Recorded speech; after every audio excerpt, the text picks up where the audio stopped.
This is TWiT. So, again, on this FLoC controversy from a different angle, on Sunday morning, a couple days ago, a blog post titled Proposal, Treat FLoC Like a Security Concern, and this was from WordPress. WordPress suggests 4 lines of code to block FLoC.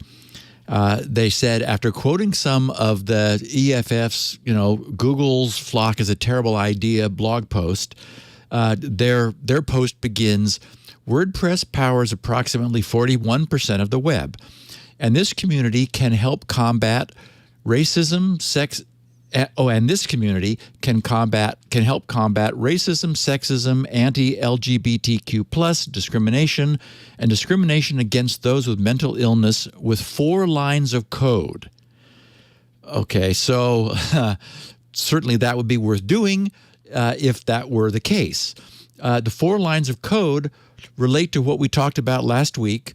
It's the PHP code which could be added to the WordPress core, which is what they're proposing, to cause the WordPress website to add that FLoC blocking reply header or response header to everything going out from the WordPress site to the browser. And so this WordPress post proposes that this bit of code should be added to the so-called WordPress core, so this 41% of the web would be saying, we don't want the fact that we went to this WordPress site to be entered into the Chrome browser's aggregation of browser use history, which is used to form this FLoC ID. And I was trying to think, because I've looked at, the net is full of reactions to this. It is, and it's so. If nothing else, I'm wanting to understand what the technology is, make sure our listeners understand what it is, that we're just informed, and then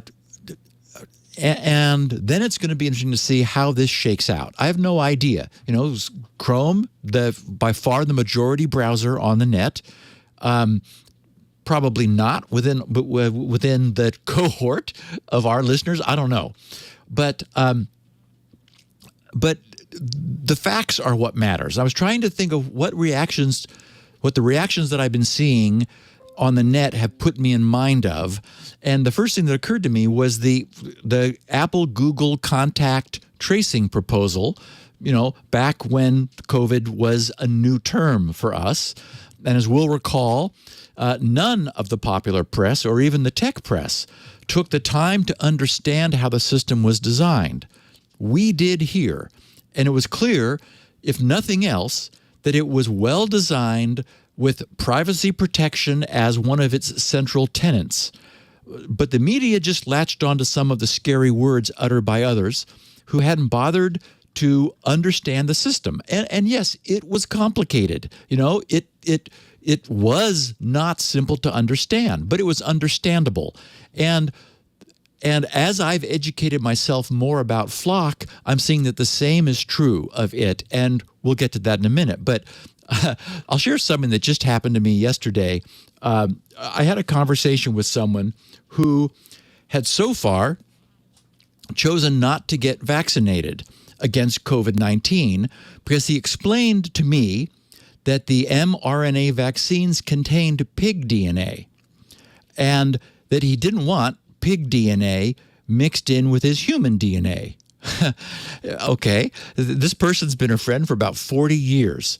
So I didn't want to be rude, and I was caught a bit off guard. I was pretty sure that there was no pig DNA or any other DNA in those vaccines. So I explained the mechanism by which a deliberately engineered fragment of mRNA is injected and how it briefly commandeers our own cellular genetics to cause our bodies to synthesize the characteristic COVID-19 spike protein, which our immune systems then see and recognize as a foreign invader, and consequently build antibody defenses for any future reappearances, or appearances actually, of the actual spike protein which embellishes the actual COVID-19 virus. And I also explained that the injected mRNA fragments, which are not DNA, are rather quickly degraded and taken apart. They're disassembled by the natural actions of the enzymes that operate our metabolism.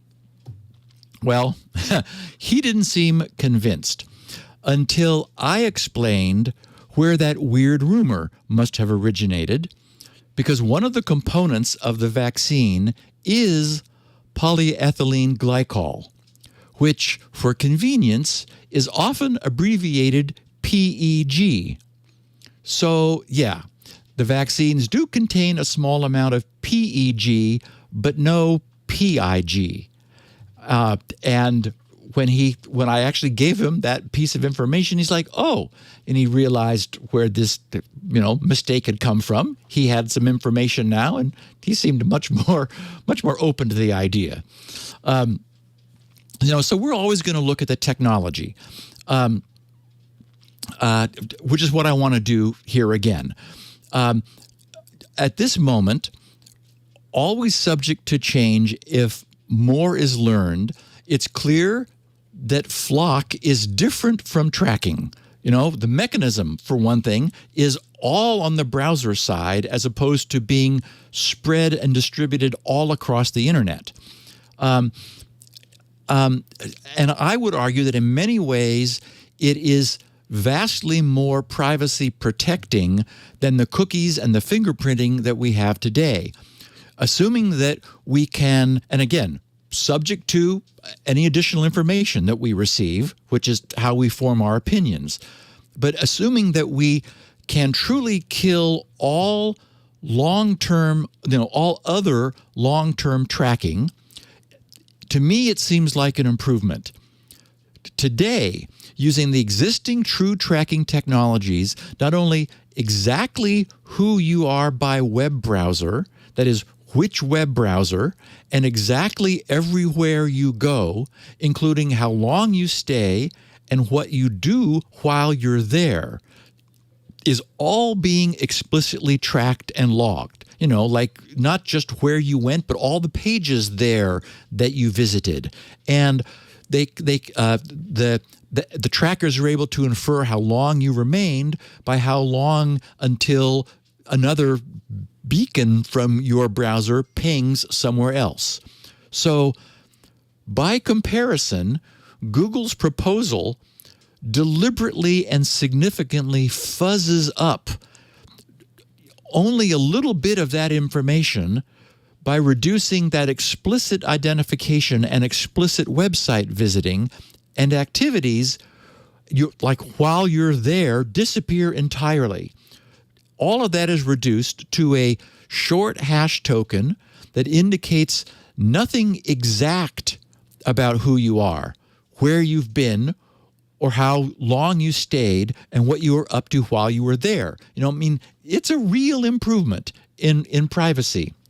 But that said, it is a profile tag. No argument there. And I understand that people don't want to be profiled. I don't want to be. But we keep being told that profiling is the price we pay for an otherwise free internet. We're told that it supports the commercialization of the internet and the content that we all take for granted. I've always been skeptical of that, but I have no way of gauging it. Perhaps it's just that, it's something like those who already have enough still want more. We know that back in the 50s, soap commercials were run during those daytime dramas because housewives in the 50s, were watching those, and so products of interest to them were what was shown. Thus, soap operas. It would be nice if this tracking, this profiling, were to end. To me, that's sort of a separate issue. it hasn't ended yet. And I have, as I said earlier, I have no sense for how committed Google is to this. Only time will tell. But for me, it's an intriguing technology. And mostly I just want us to understand what it is. So if nothing else, we have a true way of gauging it rather than saying, period, all profiling is bad, no thank you. If we are to believe what the research is said to show, adding profiling doubles the revenue that websites with ads receive. And so that's a big gain. And for what it's worth, and we'll have a better sense for this as soon as you understand what I have learned about the efforts that Google has gone into protecting our privacy, which is how we're going to finish this podcast. I'd much rather have that if all traditional tracking can really be killed. If we can kill cookie tracking and fingerprinting and local storage tracking, and the browsers know how we're being tracked. Certainly Google knows. So anyway, I'm looking at the reaction that is occurring and thinking, folks, okay, we saw this back when we were talking about a very well-designed who you had been in proximity to system that Apple and Google together designed. I wish they hadn't called it a FLoC ID. I would argue, no one likes being ID'd, especially when that's not what it is. A better name would have been a FLoC CIC, meaning Common Interests Cohort. But that's not what we got from Google.